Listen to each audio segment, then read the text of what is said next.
everyone, my name is Helen and this is my reflection video for concepts in photography. Today I will be discussing my creative process behind compositing images. Now the reason why I chose compositing images over emulating a pro is because I think it's a very important skill to learn as graphic designers. It's pretty much what we'll be doing later on as graphic designers for a big chunk of our time. And B, I just had so much fun with it. I wanted to share with you my thought process behind it. So let's get to it. Tea time is about two young siblings just hanging out and enjoying each other's company during an afternoon tea. I imagined something of an Alice in Wonderland fantasy setting for these two and decided to place them perched on a teacup.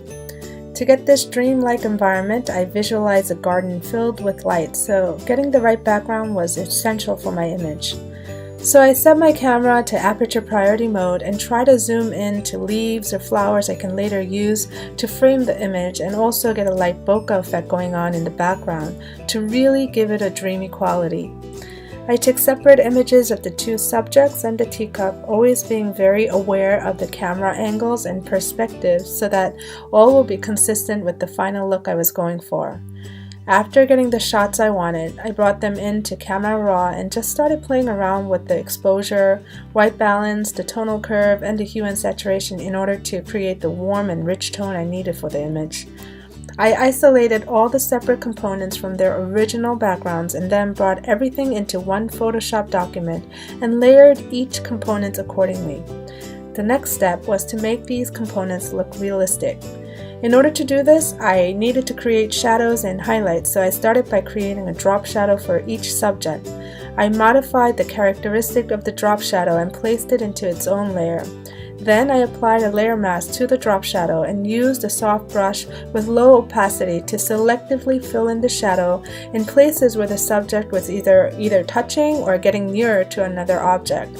I then created a new layer underneath this one and changed the blending mode to soft light and created light shadows where I saw fit, again using a soft brush with low opacity.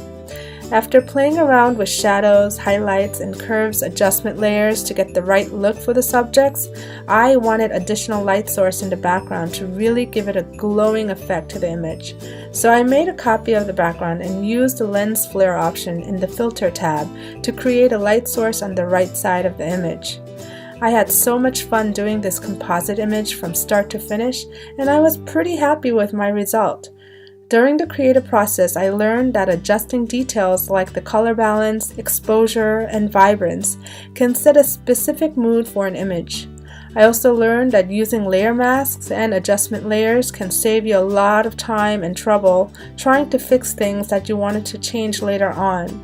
Going forward, I would like to learn to take photographs more effectively and work on them in Photoshop to convey certain mood and emotion with my images. Thank you.